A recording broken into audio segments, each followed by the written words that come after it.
Hello everyone, my name is Tom and I am the Sugma Male, and I just want to talk about pro wrestling, and that's something I can do because this is my channel. And I know a subset of you are going to be like, we don't care, we'll watch whatever you put out. I just want y'all to know y'all are a minority. Whenever people say that to a content creator, like, after a while we learn, like, that's not true. You believe it's true because you actually will just watch whatever we put out because you care about our personality, but you are a minority of our audience. We gotta be a little bit more broad. Like, we gotta keep that into consideration, but I'm not gonna, because I don't do this for views, I don't do this for making money. I'm just doing it because I enjoy the craft of doing this. Like, this is an art form, and I want to talk about my favorite art form, which is professional wrestling, and yes, I'm calling it an art form. A lot of people do not understand pro wrestling because they're like, well, it's not a sport, it's predetermined, it's all this stuff, and then you're like, yeah, because it's a story. It's all about storytelling, using combat sports and the art of, martial arts, because it's called a martial art for a reason.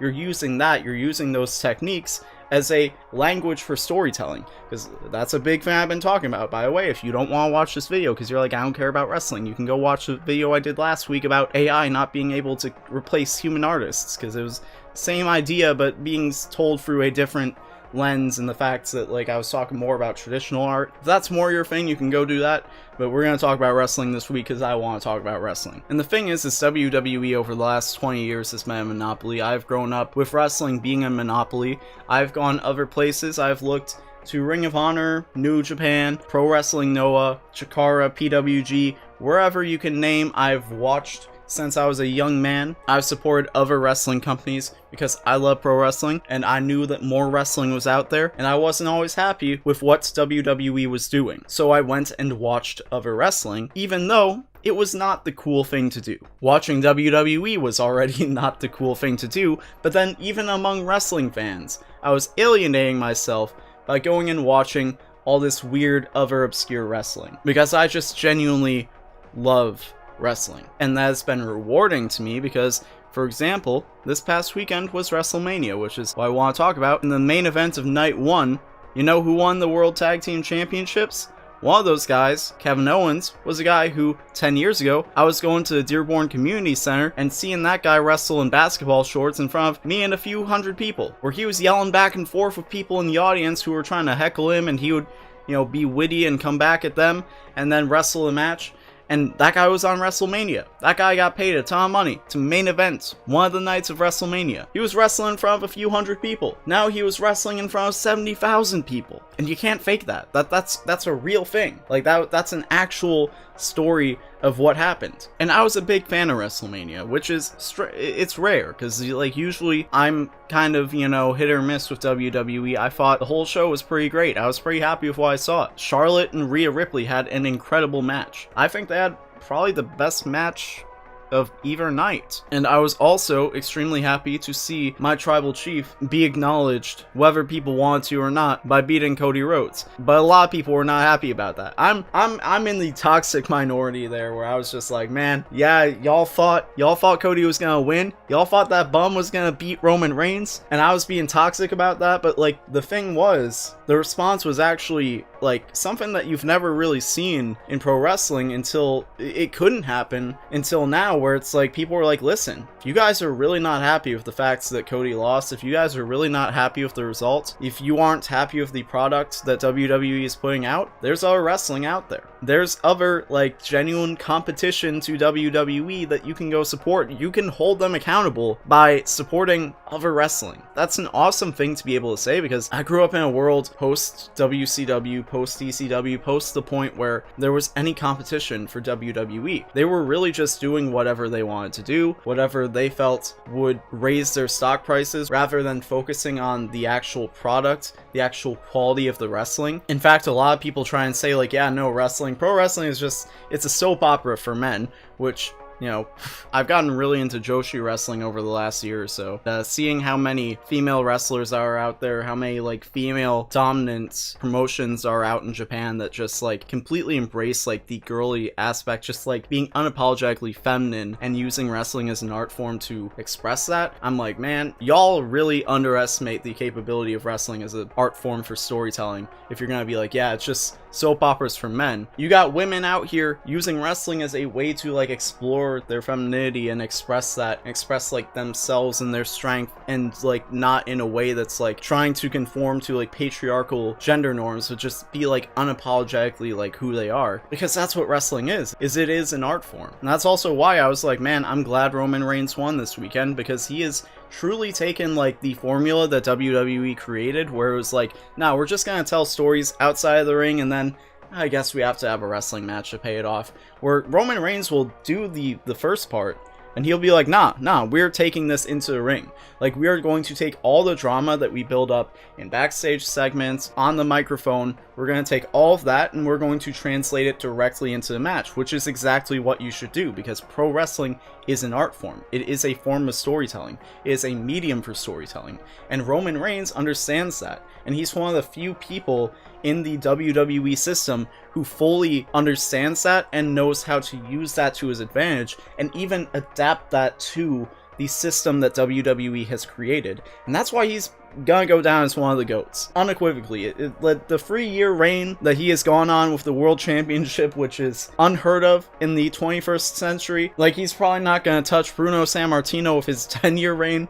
but 3 years in the modern day of wrestling with a world championship, a singular reign, is unheard of. He's not going to go down as one of the GOATs for that. He's going to go down as one of the GOATs for the way that he has told stories in that reign. He has been the thing on WWE programming so consistently, where it's like, I don't watch anything, but I'm like, I'm gonna make sure I see what Roman Reigns is doing, because he always delivers. Him and all the people he surrounds himself, Sami Zayn, the Usos, Paul Heyman, they know what they're doing. Even if I'm gonna skip all the rest of the show, I'm gonna skip the rest of Raw, the rest of SmackDown, I'm gonna make sure I see what they're doing. But that's just me, because a lot of people were really upset that Cody Rhodes did not win the World Championship from Roman Reigns this weekend at WrestleMania. I'm not upset about that, because I just said all these great things about Roman Reigns. I don't think Cody can compare to that. But for the first time in a long time, there's other wrestling out there to support. AEW has truly created competition for WWE, not only in the fact that they are showcasing wrestling from around the world, not only in the fact that their Ring of Honor show this past Friday, they had some of the best wrestlers from New Japan, some of the best wrestlers from AAA. They had a dramatic main event between Claudio Castagnoli and Eddie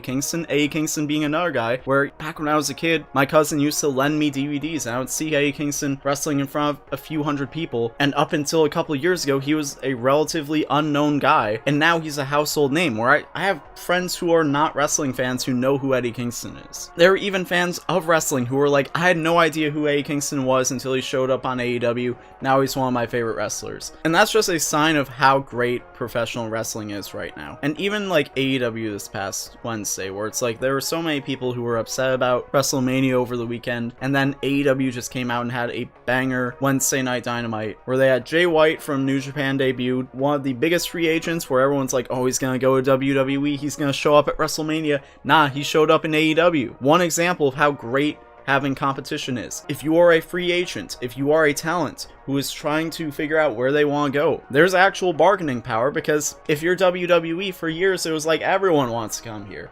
Of course they're gonna come here. Who wouldn't want to come work for us? We're the only place where you can make real money in wrestling. And it's like, nah, this guy who was a major free agent was like, nah, I'm gonna go over there. The main event too, FTR, who has become one of my favorite tag teams, because like, you know, Dax Harwood looks like what I'm probably going to look like in the next 10 years. They were in WWE as a tag team, and they were not happy with the way that the tag team division was being treated. So they were like, you know what, we're going to go, and we're going to make tag team wrestling mean something. And they main evented this Dynamite in a situation where they were also having their contracts come up, and they were like, we might go back to WWE, because listen, we don't know how much longer we can do this. You know, we gotta think about our legacy, we gotta think about the rest of our lives as far as like money goes, which that's a very real thing, because it's like you can't wrestle forever, so you gotta make a lot of money while you can. A lot of these guys don't have skills outside of wrestling. I mean, I'm pretty sure FTR does. They both, I think, worked regular jobs prior to being wrestlers, but they're like, listen, like, we gotta make our money now. Realistically, you're gonna retire in your 40s. You gotta make a lot of money if you're gonna retire in your 40s. So they're like, listen, we gotta think about our families, money, our legacy, and it's a toss-up of like, where can we really accomplish what we gotta accomplish? WWE or AEW? And they had this match where it was for the tag team championships. The stipulation was if they didn't win, they were gone. And that was kind of like the way that they were gonna announce like where they were going, was by like, are they gonna win this match or not? It's such a perfect example of how like there's only so many wrestling moves. There's only so many things you can do in a wrestling match. And the way that they used like the stipulation of the Guns, who are the tag team champions in storyline, wanted to get them out of the company, be like, nah, we don't want you guys around here. You guys are washed. You guys are old. We don't want to compete with you. We want you out of here. We want you going somewhere else. So we want to beat you and we want to get rid of you. So they were doing everything in their power. They were trying to get disqualified, because that's how championship wrestling matches work, where if anyone gets disqualified, like, it's champion advantage. So they were trying to get disqualified, and they were like using the belts as like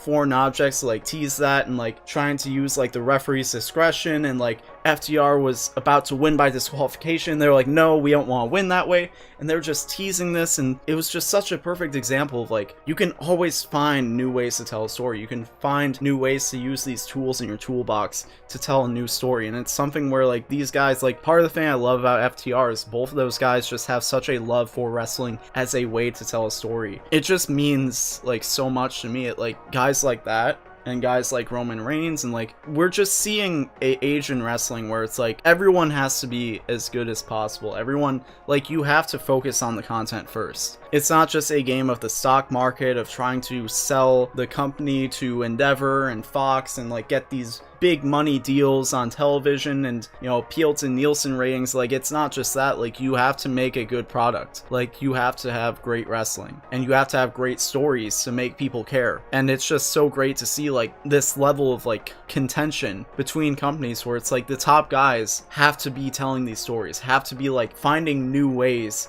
and innovate new ways to like get people to care. That's something that like nobody is really talking about. No one who tries to explain to non-wrestling fans like why this is so important. It's like no one can really convey that. And, you know, that's why I'm working on this long ass wrestling videos. Hopefully I can get people on the outside looking in to like understand that on a deeper level, because it's like, I genuinely believe like y'all have watched me talk about so many different forms of storytelling. Y'all have watched me talk about movies, animation, all these different like mainstream mediums for storytelling. So y'all know that I'm not just like, you know, going in uninformed. Like, I am a cultured and well-rounded person in this context, and it's like, to me, there are no stories that are better than the ones that you see in pro wrestling. Nothing consistently makes me care so much. And like, you're talking to a guy who like cried like 4 times watching One Piece. Nothing makes me care so much. The feelings that I've had over the last week, like seeing Roman Reigns win,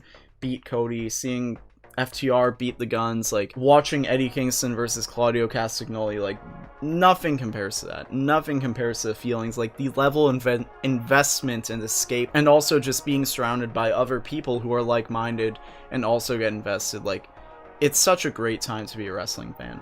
And that's really all I want to say.